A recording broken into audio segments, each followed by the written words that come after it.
So hello aspirants. आज Hindi literature के discussion के अंतर्गत हम इस प्रश्न को देखेंगे जिसे डिस्कॉर्ड प्लेटफॉर्म पर पोस्ट किया गया था।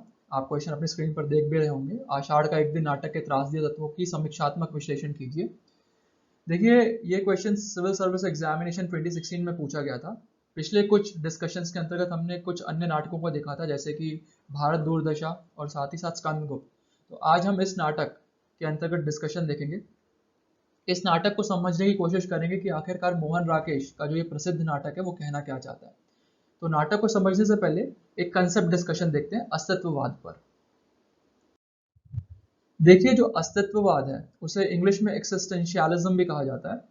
अस्तित्ववाद की धारणा जो थी वो सार्त्र, कामू व कीर्केगार्ड इन्होंने दी थी।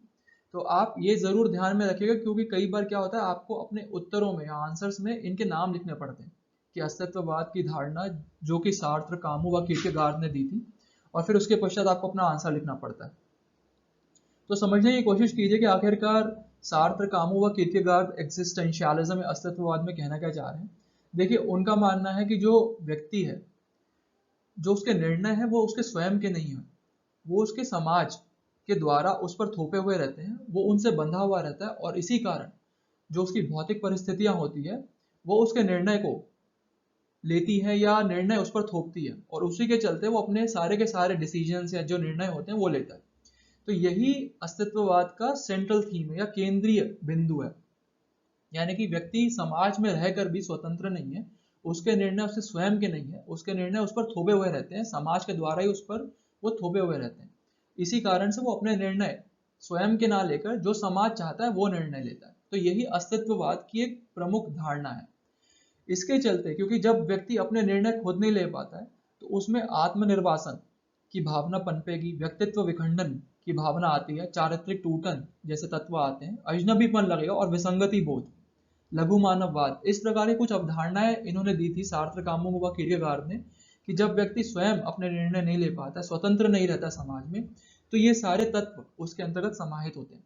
तो देखिए, ये जो मैंने अभी टर्म्स डिफाइन किए ये बहुत इंपॉर्टेंट है। आपको अपने आंसर्स में जब आप आषाढ़ का एक दिन लिखेंगे या नई कहानी के दौर से जो कहानियां जुड़ी हुई थी, जो हमने एक दुनिया समानांतर में देखा था, जब आप उन कहानियों के भी उत्तर लिखेंगे तो जरूरी है कि आपके आंसर्स में ये सारे टर्मिनोलॉजीज आने चाहिए। तो चलिए अब आषाढ़ के एक दिन को देखते हैं। तो देखिए, जो आषाढ़ का एक दिन रचना है मोहन राकेश जी की, बहुत ही प्रसिद्ध रचना है। इस रचना को जब आप पढ़ लेंगे पूरी तरीके से, तो ये आपके मन में एक बेहद ही गहरी छाप छोड़ेगी। हिंदी साहित्य के पूरे सिलेबस में ऐसी कुछ ही प्रमुख रचनाएं हैं जो कि आपको जीवन पर्यंत तक याद रहेंगी, और आषाढ़ का एक दिन उन्हीं में से एक रचना है।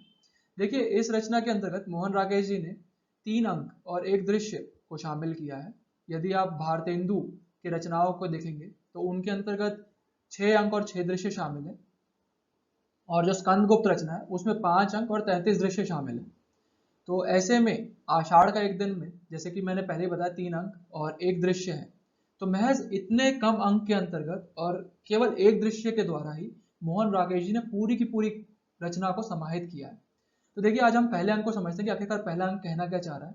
देखिए, इस रचना में कुछ प्रमुख पात्र हैं, जैसे कि मल्लिका, यहाँ आप देख ही रहोगे, कालिदास, और तीसरा जो प्रमुख पात्र है वो है विलोम। तो इस अंक की शुरुआत में क्या होता है कि अंबिका और मल्लिका के बीच में एक प्रकार का तनावपूर्ण संबंध हमें सामने नजर आता है। अंबिका मल्लिका की माँ है, और अंबिका इस बात से मल्लिका से नाराज है कि उसे कालिदास से प्रेम है, यानी कि मल्लिका को कालिदास से प्रेम है, और इस संबंध या इस प्रेम के चलते मल्लिका का विवाह कहीं नहीं हो पा रहा है। अंबिका चाह रही है कि मल्लिका का विवाह कहीं ना कहीं हो जाए, लेकिन जिस भी जगह पर वो कोशिश करती है वहां पर लोग केवल उसे यही कहकर खारिज कर देते हैं कि मल्लिका और कालिदास के संबंध में, मल्लिका और कालिदास के मध्य कोई संबंध है। यही कारण से अंबिका मल्लिका से नाराज रहती है। ये हमें इस नाटक या इस अंक की शुरुआत में दिखाया जाता है। देन कालिदास की एंट्री होती है। कालिदास हिरण शावक, हिरण के एक छोटे से बच्चे को लेकर आया हुआ होता है।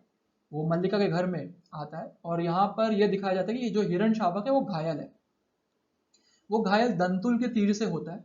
दंतुल उस समूह के साथ आया है जो जिसे उज्जैन के महाराजा ने भेजा ताकि वह कालिदास को अपने साथ लेकर आ सके। लेकिन जब दंतुल हिरण को मारता है और कालिदास उस हिरण को बचाता है, तो दंतुल को यह नहीं पता होता कि वही व्यक्ति कालिदास है। दंतुल को ये लगता है कि वो कोई गांव का व्यक्ति है और दंतुल उससे हाथापाई करने के लिए आगे आता है, लेकिन उसी समय उसे पता चलता है कि कालिदास जिस व्यक्ति को वो ढूंढ रहा है वो व्यक्ति यही है, कालिदास यही व्यक्ति है। तो दंतुल उससे माफी मांगता है। दंतुल बोलता है कि आपको हमारे साथ उज्जैन चलना पड़ेगा, क्योंकि उज्जैन के महाराजा आपको पुरस्कृत करना चाहते हैं, आपको आपकी रचनाओं के लिए पुरस्कृत करना चाहते हैं। लेकिन कालिदास यहाँ पर बोलता है कि मैं भैया चाहे कुछ भी हो जाए उज्जैन तो नहीं जाने वाला हूँ। फिर आती है निक्षेप की बारी। निक्षेप आता है। निक्षेप मल्लिका को समझाता है कि मल्लिका तुम जाके कालिदास को समझाओ कि उसे उज्जैन जरूर जाना चाहिए, क्योंकि यदि कालिदास को अपनी महत्ता बढ़ानी है, अपना आगे विकास करना है, तो उसको उज्जैन जाना बहुत ज्यादा जरूरी है। मल्लिका बोलती है निक्षेप को कि ठीक है मैं समझाऊंगी कालिदास को जाकर, और मल्लिका कालिदास के पास जाती है। यहाँ पर कालिदास मल्लिका को मना भी करता है कि नहीं मैं उज्जैन नहीं जाऊंगा। मल्लिका को ये लगता है, ये भ्रम होता है कि कालिदास शायद इसलिए उज्जैन नहीं जा रहा क्योंकि कालिदास उससे प्रेम करता है, मल्लिका से प्रेम करता है। लेकिन कालिदास का यहाँ पर यह कहना है कि वो उज्जैन इसलिए नहीं जाना चाहता क्योंकि यदि वो उज्जैन चला जाएगा तो जो उसकी रचनाएं हैं, जिसमें जिस प्रकार की प्रकृति को वो लेकर आता है, वो प्रकृति यहाँ गांव की ही प्रकृति है, लेकिन यदि वो उज्जैन चला जाएगा तो वो प्रकृति उससे दूर हो जाएगी। तो मल्लिका ये सुनकर थोड़ी सी उदास हो जाती है, क्योंकि मल्लिका को ये लग रहा था कि कालिदास केवल इसलिए उज्जैन नहीं जा पा रहा है, उज्जैन नहीं जा रहा है क्योंकि वो उससे प्रेम करता है। लेकिन जब मल्लिका को ये पता चलता है कि ये तो कारण ही नहीं है, कालिदास केवल इसलिए उज्जैन नहीं जा रहा क्योंकि वो उसको उस प्रकृति की चिंता, गांव के प्रकृति की ज्यादा चिंता है, तो मल्लिका थोड़ी सी उदास हो जाती है। लेकिन फिर भी वो कालिदास को समझाती है। कालिदास अंत में मान जाता है कि ठीक है वो उज्जैन चला जाएगा, और यहीं पर इस अंक की समाप्ति होती है। तो चलिए अब आज के प्रश्नों को देखते हैं।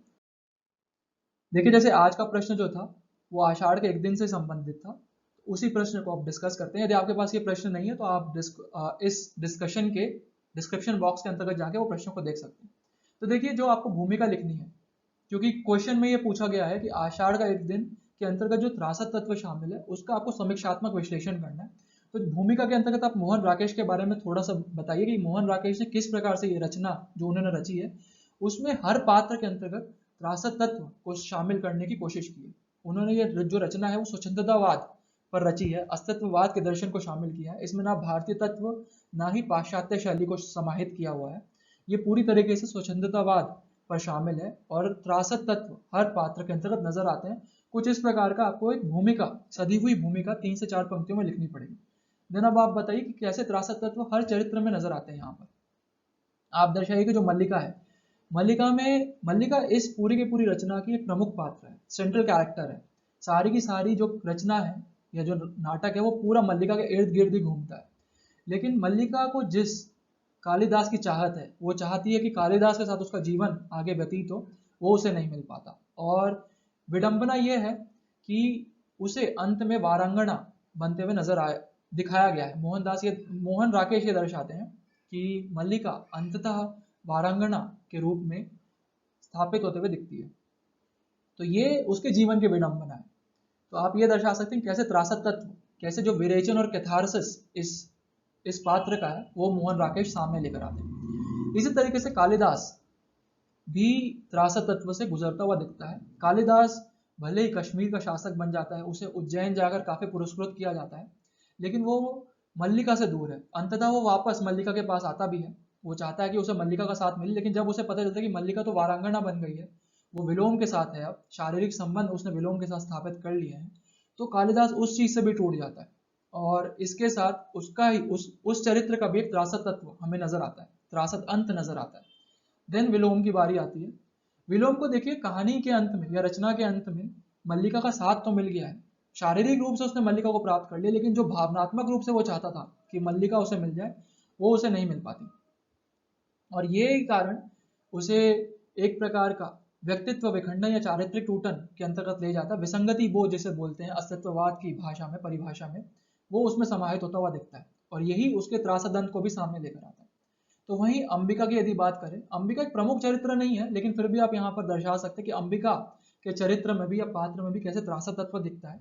देखिए अंबिका चाहती है कि मल्लिका का विवाह हो जाए, अंबिका ये चाहती है कि मल्लिका उसकी तरह जीवन ना जिए, लेकिन अंत में यह दिखाया गया कि मल्लिका भी अंबिका के रूप में ही स्थापित होते हुए दिखती है, मल्लिका भी अंबिका का ही पात्र अपनाते हुए नजर आती है। तो ये अंबिका के जीवन की विडंबना है। अंबिका भले ही मर गई है रचना के अंतर्गत, लेकिन फिर भी अंबिका के जीवन में भी यही त्रासदी या यही त्रासद तत्व स्थापित होता हुआ नजर आता है। तो आपको इस प्रकार की कुछ चीजें बतानी है और उदाहरणों के साथ यहाँ पर समझाना है। तुलना जरूर करवाइएगा, आधे अधूरे से तुलना करवा सकते हैं। वहां पर महेंद्र नाथ हैं और सावित्री देवी हैं, और उनका जो पात्र है उसमें भी इसी प्रकार का मानसिक द्वंद्व, आंतरिक द्वंद्व आता हुआ नजर आता है, तो आपको ये दर्शाना पड़ेगा। देन जो लहरों के राजहंस हैं, ये भी मोहन राकेश जी का एक प्रसिद्ध नाटक है।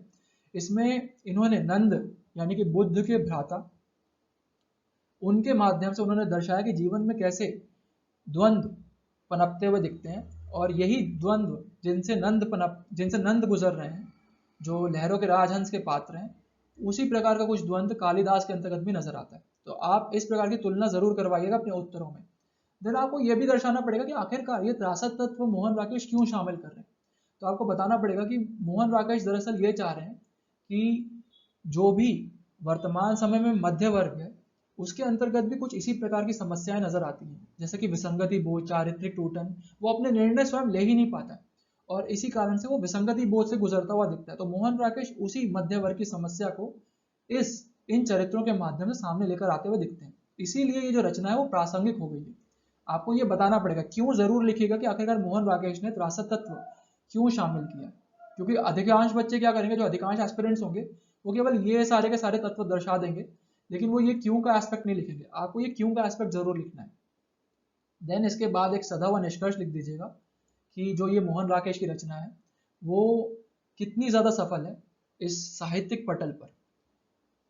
तो ये प्रमुख तत्व आपके आंसर के अंतर्गत होने चाहिए। हो सकता है आप इससे अच्छे डायमेंशंस लेकर आ सकते हो, बिल्कुल आप लेकर आइए, लेकिन क्वेश्चन की प्रमुख डिमांड ये है, आपके आंसर्स के अंतर्गत ये सारे प्रमुख पैरामीटर्स शामिल होने जरूरी हैं। तो मैं आशा करता हूँ आपको चीजें समझ में आई होगी। कोई भी यदि डाउट्स होंगे तो प्लीज आप डिस्कॉर्ड प्लेटफॉर्म पर पूछ लीजिएगा। बहुत बहुत धन्यवाद।